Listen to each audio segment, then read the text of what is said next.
Hey guys, and welcome to World of Warships with Voulez-Vous. Now, before we move on to the main clip in which I'm going to be talking about the basics of aiming, I wanted to give a shout out to all the Grinches in the room. I'm personally not a big fan of Christmas myself. I just want you to know that given the chance, I would most definitely like to shoot Christmas. And this is the clip I am going to actually get the chance to do so. So I'm in my ISMO, and as I said, this clip is going to take a minute, not longer. And just a quick disclaimer before anything else happens, I will be talking about aiming, and to do so efficiently I had to use some help of my favorite editing program, Photoshop. Every time you will see a little red dot on the screen, that is me adding it in post-production. I am not running any aimbots except for the natural one, and I have no plans of doing so. I'm quite successful in playing this game without any extra computational help.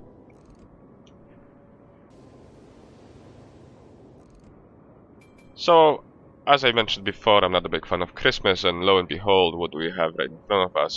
Sailing the Iowa. So shoot a really quick spread, and the Iowa is stationary. And that was nearly 47,000 damage in just one volley. So now the Iowa's moving, it's speeding up. The targeting indicator says 6 seconds, so I'm aiming for the first two turrets. And that's, well, more or less where the shots arrive.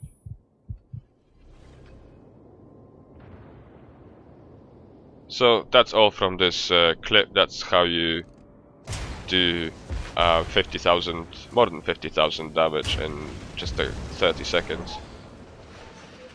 And let's move on to the main clip where I will talk about aiming with a little bit more detail.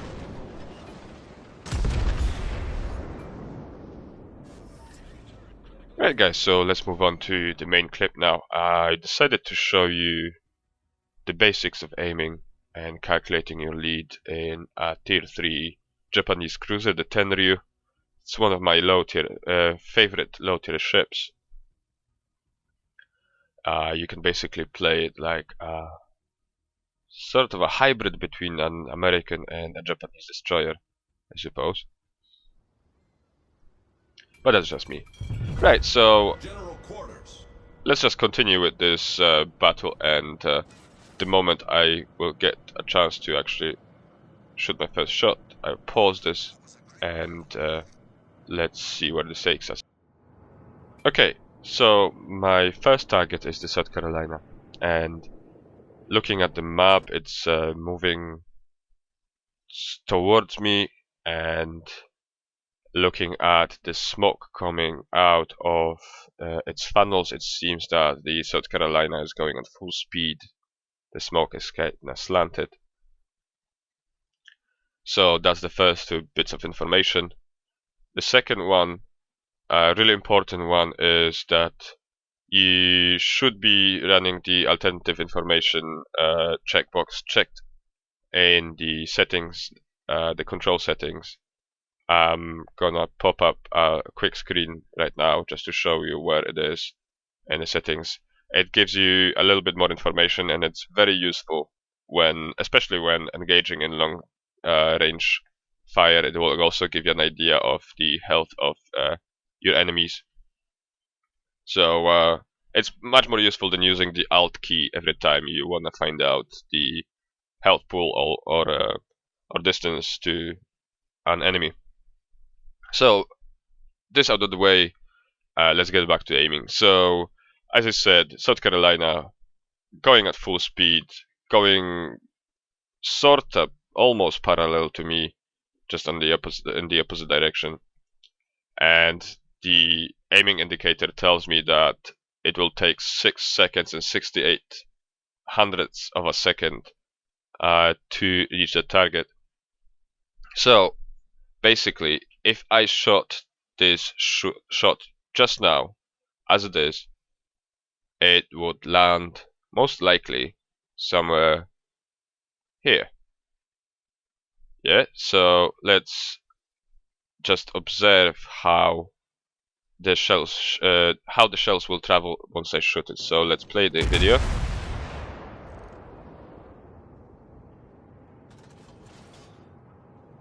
And there you go.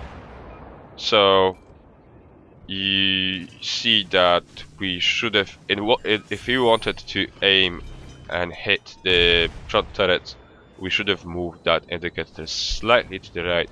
I would say another second. But our aim was true, and that's the most important bit of this whole thing. So this is the dry information that the game will give you at any given moment when shooting enemies.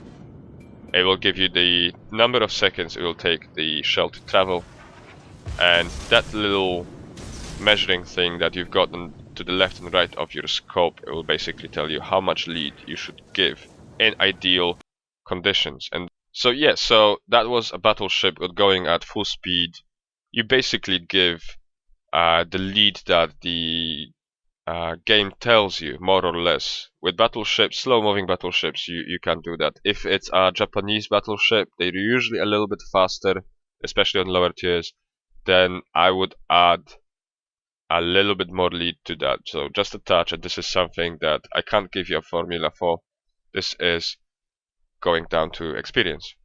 So again, I'm shelling that Kolberg, and this is a cruiser, and it's going at full speed, and that is why I basically doubled my lead for that particular ship. See, so basically it's basically a double of the lead that was needed, and that's because the enemy cruiser was moving quite fast, and it was relatively far away.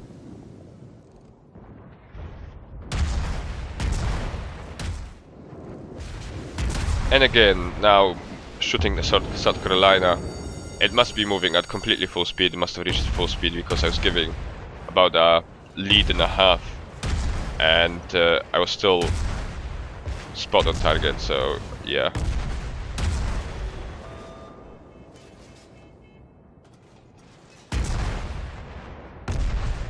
Now the South Carolina is slightly moving away from me, so basically I need to aim a little bit higher and a little bit, I would say a little bit closer than you would normally expect to lead closer to the ship, because it's moving away. I can tell you from experience that this is a little bit deceptive, and you usually tend to overlead if you give the lead that you think you should give. Just next time you aim at the target that is slightly moving away from you, just give the lead you want to give, and then take a little bit off, and that will be your right lead. That's the tip I can give you.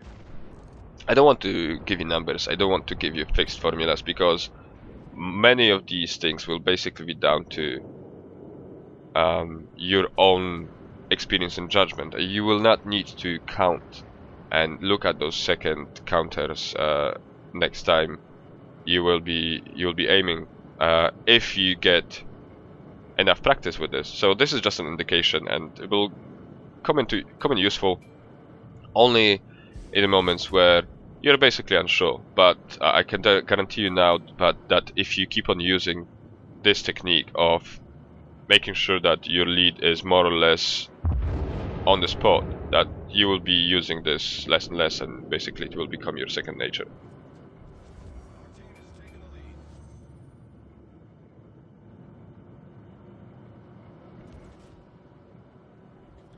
By the way, check out that lens flare on the screen right now. I had no idea we had that. Was that here before the latest patch, or is that the effect of the patch? I'm not sure. Let me know in the comments.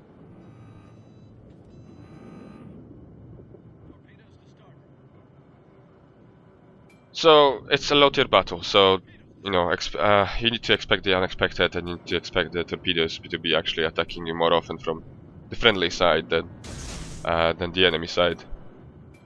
This is the second torpedo attack, friendly torpedo attack, that I managed to survive.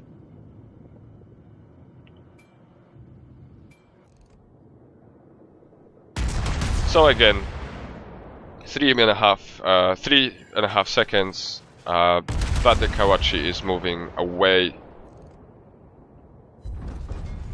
So I'm sort of aiming in that general direction. My torpedoes managed to miss, but unfortunately.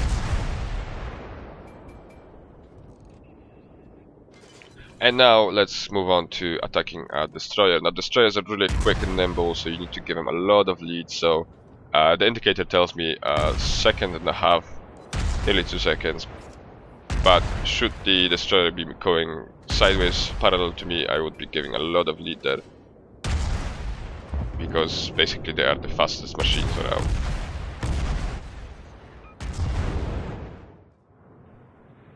So it looks like my team is going to handle that Kawachi in the north quite easily. There are 3 battleships there. So I decided to move down south. But before that happens, that was another well calculated, executed shot. So it will be a moment before I reach the remaining enemy ships, and I'm just gonna skip ahead, saving the weight. Okay, and now we're back. So again, South Carolina, I'm giving the right lead. But it seems that it's a little bit too much, so I adjust.